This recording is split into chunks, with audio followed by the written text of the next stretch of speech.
Learning की मुख्तलिफ़ stages हमारी ज़िंदगी में जिनको पहचानने के लिए मिसाल ड्राइविंग की। और ड्राइविंग में 3 साल का बच्चा ना ये जानता है कि वो ना ड्राइविंग कर सकता है और ना ये जानता है कि उसे कोई एक स्किल यानी ड्राइविंग नहीं आती।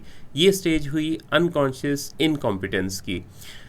हम इस वक्त मिसाल दे के ये समझने की कोशिश करेंगे कि कैसे हमारी ज़िंदगी में ये जो लर्निंग है इसका फ़ेज़ आता है और लर्निंग के दर्जा बदर्जा हम किस तरह से मनाजिल तय करते हैं।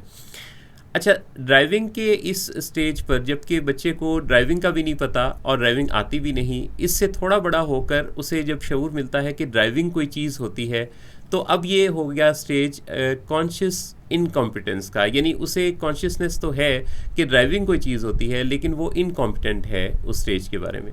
फिर जब वो नौजवानी की उम्र में पहुंचता है, बल्कि आजकल तो नौजवानी में दाखिल होने से पहले ही बच्चे ड्राइविंग सीट पर होते हैं, तो जब वो ड्राइविंग सीख जाते हैं और उन्हें पता होता है कि वो ड्राइविंग कर सकते हैं, तो ये स्टेज आ गई कॉन्शियस कॉम्पिटेंस की। यानी अब वो कॉन्शियसली कॉम्पिटेंट हैं अपने इस काम के बारे में और उन्हें पता है कि ड्राइविंग एक सलाहियत है जो कि उन्हें हासिल है और वो फिर ड्राइविंग कर भी रहे होते हैं।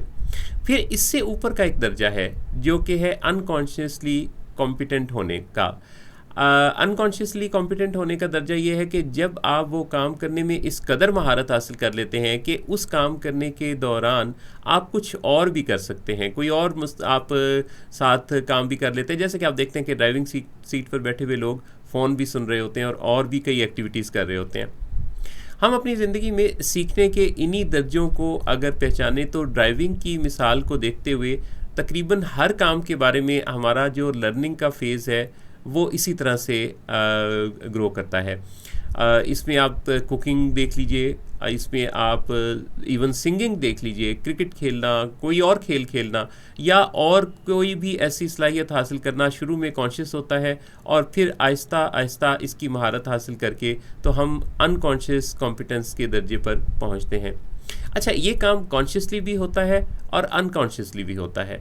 यानी जो आदतें होती हैं हमारी, ये हम कॉन्शियस एफर्ट्स के साथ भी डेवलप करते हैं, ये तो बहुत अच्छी आदतों की बात है। लेकिन ऐसे में कुछ ऐसा भी होता है कि अनजाने में हमारी कुछ हैबिट्स जो हैं वो डेवलप हो रही होती हैं, क्योंकि हमने इस बारे में कोई नापा तोला परखा या जाना नहीं होता कि क्या करने से क्या नतीजा निकलेगा, जिसकी वजह से आम तौर पे हमारी आदतें ख़राब होना शुरू होती हैं और पता भी नहीं चलता कि कब हम अनकॉन्शियसली वो काम करने लगते हैं जिनके बारे में फिर हमारा ये तसव्वुर भी नहीं होता कि ये अच्छे काम नहीं है या इन कामों के का अंजाम क्या होगा। लिहाजा जो भी करें सोच कर करें, शऊर के साथ करें, जान कर करें कि जो कर रहे हैं यही करते रहे तो इसका नतीजा क्या निकलेगा।